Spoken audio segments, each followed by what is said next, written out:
اور آپ کا بریسلیٹ اور ایک آئی ڈی کارڈ دیا جائے گا آپ کو. کارڈ اپنے گلے میں آپ اپنے گھر سے ہی لا کر چلیں, کیونکہ ہر آدمی کا جو ہے الگ الگ ڈاکومنٹ چیک ہوتے ہیں.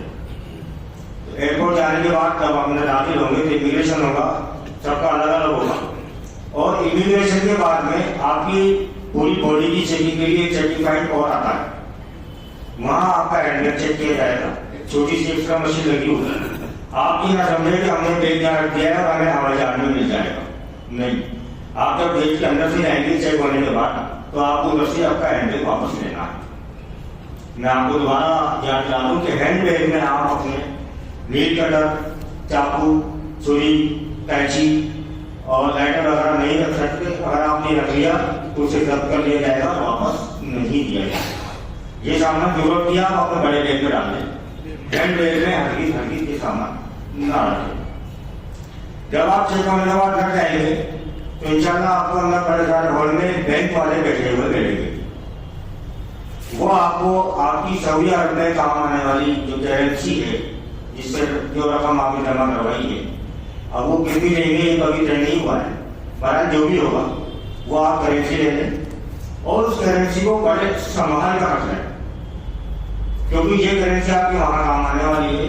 اللہ نہ کرے اگر آپ کی وہ کرنسی میں مس ہو جاتی ہے تو آپ کو پریشانی کا سامنا کرنا پڑے گا, کیونکہ وہاں کی زبان آپ نہیں جانتے اور آپ کی زبان وہ نہیں جانتے. اس بات کا خیال رکھیں. حالانکہ اگر کسی اجاجے کے ساتھ میں ایسا حادثہ پیش آتا ہے تو وہ وہاں حج کمیشن میں جا کے سب سے پہلے اس کی رپورٹ دے کہ میرے ساتھ میں اس طرح کی پرابلم ہوئی ہے, تو وہاں آپ کی پوری مدد کی جائے گی. کیونکہ اب تک آپ کی یہ جو رقم ہے یہ انشورڈ ہے,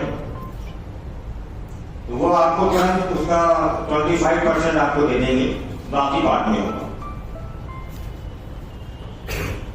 جب آپ ایئرپورٹ میں پہنچ جائیں گے اور پہنچنے کے بعد میں آپ سے وہاں بیٹھے, آپ بیٹھنے کے بعد آپ لبیک پڑھیں. اور میں بھی چاہتا ہوں کہ تمام اجاجے کا مسئلہ جمع ہو گئے تو میرے ساتھ آپ لبیک دوہرا لیں.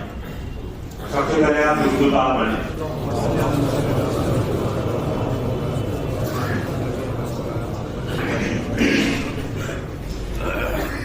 لبیک اللہم لبیک لبیک لا شریک لک لبیک ان الحمد والنعمت لک والملک لا شریک لک لبیک اللہم لبیک لبیک لا شریک لک لبیک ان الحمد والنعمت لک والملک لا شریک لک لبیک اللہم لبیک لبیک لا شریک لک لبیک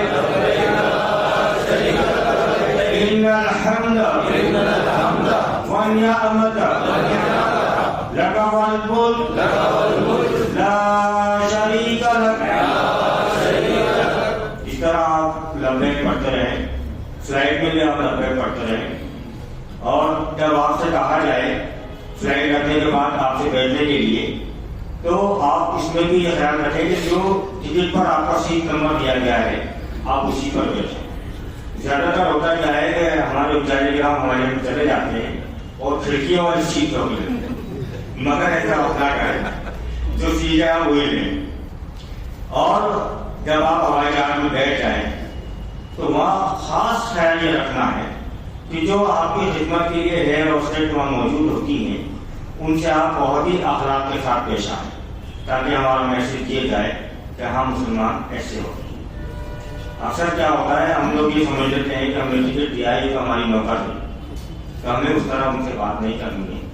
آپ کو کسی بھی چیز کی ضرورت ہے آپ کی سیٹ پر بیٹھ لگی ہوتی ہے بجائیں, لیکن ضرورت پڑنے کا. تو یہ اس کے ساتھ ساتھ ایک چیز میں آپ سے اور عرض کروں جو میں بھول گیا تھا, معافی چاہتا ہوں, وہ یہ ہے کہ جن حضرات کی دوائیں چل رہی ہیں چاہے وہ ہارٹ پیشنٹ ہو یا بلڈ پریشر کے پیشنٹ ہو یا جو بھی آپ کی دوائیں ہیں، وہ دوائیں آپ صرف انگریزی دوائیں لے جا سکتے ہیں اور ان دواؤں کا پرچہ آپ کسی ڈاکٹر سے لکھوا لیں اور مہر لگوا لیں، پھر آپ دوائیں لے کر کے جائیں۔ آپ کا سفر 40 دن کا ہے تو میں آپ کو مشورہ دوں گا، آپ دوائیں کم سے کم 7 دن کی لے کر کے جائیں۔ جو حضرات چشمہ لگاتے ہیں نظر کا، وہ حضرات چشمہ 2 لے کر کے جائیں، تاکہ ایک چشمہ کہیں گم ہو جائے، ٹوٹ جائے تو دوسرا چشمہ آپ کے پاس موجود رہے، کیونکہ وہاں آپ کو زیادہ پیسے خرچ کرنے پڑیں گے اور زیادہ مشقت کرنی پڑے گی۔ اس کے ساتھ ساتھ جو بھی چشمہ ہے، چشمے کے پیچھے ڈوری باندھ رہے ہیں آپ اس طرح سے، تاکہ اگر بھیڑ میں کہیں چشمہ گر بھی جائے تو آپ کے گلے میں اٹک جائے، نیچے نہ گر جائے۔ اس کے ساتھ میری ماں بہنیں اگر میری آواز سن رہی ہیں تو اس بات کا خیال رکھیں کہ وہ کانچ کی چوڑیاں پہن کر نہ جائیں۔ کانچ کی چوڑی آپ پہن کے جائیں گی اور طواف کے دوران یا مسجد نبوی میں بھیڑ کے دوران اگر آپ کی چوڑی ٹوٹ کر گر گئی اور اس چوڑی سے کوئی زخمی ہو گیا تو اس کی ذمہ داری آپ پر آئی ہوگی۔ تو آپ کانچ کی چوڑی ہلکی پھلکی پہن کر نہ جائیں، آپ پلاسٹک کی پہن لیں، آج کل میٹل کی چوڑی آ رہی ہے وہ پہن جائیں آپ۔ تو اس بات کا میری ماں بہن خیال رکھیں۔ تو جب آپ تو اس طرح جب آپ اپنی سیٹ پر بیٹھ جائیں، جیسا کہ میں نے آپ سے عرض کیا، ہیں آپ کے لیے ہیں، آپ کو کوئی ضرورت پیش آتی ہے تو آپ بیل بجائیں اور انہیں آپ بلا دیں۔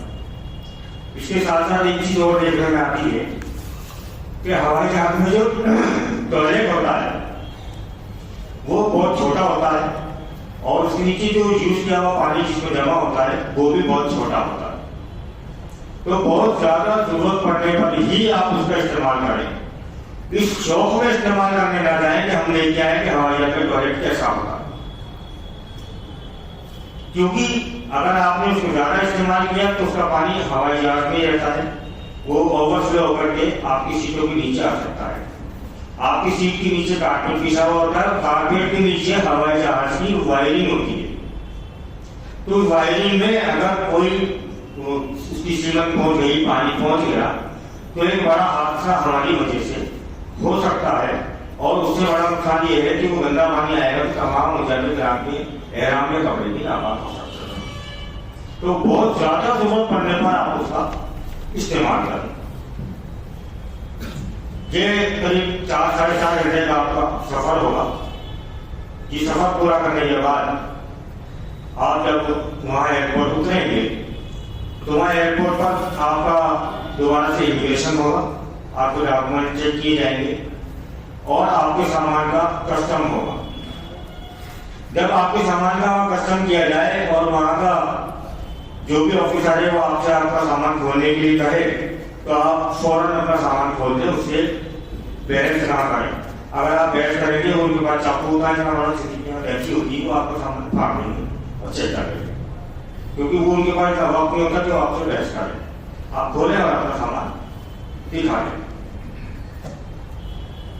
آپ کا سامان وہاں جب جائیں گے تو بڑی ساری ایک بیلٹ ہے، ہال ہے، وہ بیلٹ کا آتا ہوا ملے گا یا ہال میں ایک جگہ جمع ہوا ملے گا۔ آپ اپنا سامان پہچانیں، ٹرالی پر رکھیں اور آپ اطمینان سے بیٹھیں، بیٹھنے کی جگہ ہے۔ اگر نماز کا وقت ہے آپ نماز پڑھیں، ٹوائلٹ وغیرہ بنے ہوئے ہیں، آپ ضرورت سے فارغ ہونا چاہتے ہیں آپ ضرورت سے فارغ ہو جائیں۔ اس کے بعد میں آپ کے پاس آپ کا مورد کا آدمی یعنی آپ کا ایجنٹ آئے گا اور آپ سے آپ کا ٹکٹ یہ آپ کا پاسپورٹ لے لے گا۔ پاسپورٹ لینے کے بعد میں وہ آپ کو اس طرح کا ایک بریسلیٹ دے گا۔ یہ بریسلیٹ ہے، یا آپ اپنا بریسلیٹ آپ کو رکھ لیں، 1 ماہ کا آئی ڈی کارڈ دیا جائے گا، وہ اپنا کارڈ اپنے گلے میں رکھ لیں۔ وہ آپ کی پہچان ہے۔ اگر آپ کہیں گم ہو جاتے ہیں پرانا خاصہ تو وہ لوگ یہ سب عربی میں لکھا ہوا ہوتا ہے، اس کو پڑھیں گے اور آپ جہاں کی جہاں ہے وہ آپ کو وہاں پہنچا دیں گے۔ وہ جب آپ سے بسوں میں بیٹھنے کے لیے کہے تو بسوں میں بیٹھنے سے پہلے آپ یہ اچھی طرح چیک کر لیں کہ آپ کا سامان آپ کی بس میں ہی لادا جا رہا ہے یا نہیں۔ کہیں ایسا نہ ہو کہ آپ اس بس میں بیٹھیں اور آپ کا سامان دوسری بس میں چلا جائے۔ جب آپ مطمئن ہو جائیں کہ آپ کا سامان آنے کی بس میں، اس کے بعد آپ اس میں بیٹھیں۔ اور جب وہ وہاں چلے گا تو وہ آپ کو آپ کی بلڈنگ تک پہنچا دے گا. سب سے پہلے وہ آپ کو مولوی کے آفس لے کے جائے گا. وہاں جو آپ سے پاسپورٹ وغیرہ نہیں ہے وہ جمع کرائے گا, اور وہاں سے ہو سکتا ہے, ضروری نہیں, وہ مولوی کی طرف سے آپ کو گفٹ ہوتا ہے وہ کھانا ملے گا. تو وہ جیسا بھی ہو آپ کھا لیں اور اللہ کا شکر ادا کریں. اس میں کوئی منٹ نہیں نکالیں کہ اس کی طرف سے وہ گفٹ. آپ جب اپنی بلڈنگ پہنچ جائیں, اپنا سامان اچھی طرح رکھ لیں, تھوڑا اطمینان سے آرام کر لیں. اگر آپ تھکے ہوئے ہوں ضرورت فارغ ہو جائیں. اس کے بعد آپ مسجد نبوی, اگر مدینے جا رہے ہیں تو مسجد نبوی کے لیے آپ تشریف لے جائیں. جانے